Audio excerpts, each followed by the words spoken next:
adding a seductive glow around her that was all natural. I hope I didn't wake you. You mean with all that hardcore thinking you were doing? She goaded. I could feel your mind racing all the way in the bedroom. What's wrong? Instead of answering her right away, I began kissing the nape of her neck, teasing her sweet spot with my tongue. How could anything be wrong when I'm finally marrying my dream girl? When I lifted my head back up, her eyes were full of love, but hinted that she was waiting for me to fess up to whatever was on my mind. Everything will be fine, she said. When we decided on a small wedding with only your immediate family, it was the perfect decision. We've spent a lot of time ensuring that they are unaware of exactly where we'll be going for the wedding, and 4 days is plenty of time to get everything together when we arrive at the location. I'm not worried. I'm not concerned about that either. My family didn't push too hard to learn where we're getting married beforehand, and I know we'll put things together fairly quickly. She squinted. Then what has your mind working overtime this morning? I leaned my forehead against hers, soaking in her strength and everything about her. The past year together with her had been more perfect than I'd ever imagined. Although we hadn't been without our obstacles and hardships, being with Serenity after all this time made even my darkest days seem brighter. But that was the thing with a woman like her. She accepted me for the man I am, even though my mind sometimes slipped into a dark place that I couldn't climb out from on my own. She never complained about making a choice to share a different life than what she had imagined for herself. Yet I knew that being with me wasn't the lifestyle she'd planned. She was a unicorn, a person far stronger than anyone ever gave her credit for. I didn't want to disappoint Serenity, and we promised to be honest with each other.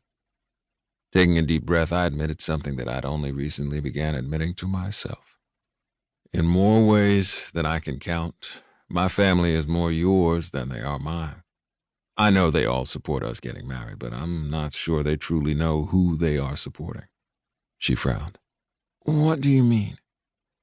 You tried to tell me so many times that I needed to talk things out more with them, and in my heart I know I can't marry you without being completely honest with them first. Her eyes widened in surprise. What exactly do you want to be honest with them about? I thought we agreed they wouldn't understand why we will continue to live off the grid, or why we never discuss exactly what it is you do for a living. There's so much more than just that. Like what? She asked. Because if it's just about getting to know your family more, you can make strides to do that after the wedding. Even though you've changed as a man, they all still love you for the man you are, not who you were. You don't know that. I do. She gently ran her fingers over the scar on my face before placing a soft kiss on it, the same way she did every morning. Carter, you are so hard on yourself sometimes, and you're not giving your family enough credit. I've seen you around the Crowns. You're so free to be yourself and open around them. I know that the Crowns understand you in ways your family never will. But baby, you gotta give them a chance. You will always be a Madden. What you've been through in life doesn't change that.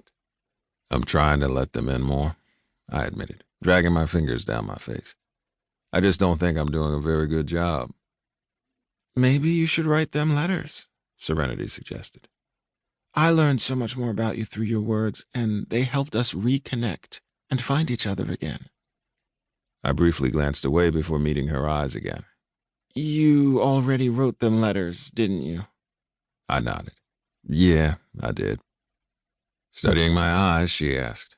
Are you nervous about what those letters entail? That your parents or brothers will look at you differently after? That's the thing, I said, clearing my throat.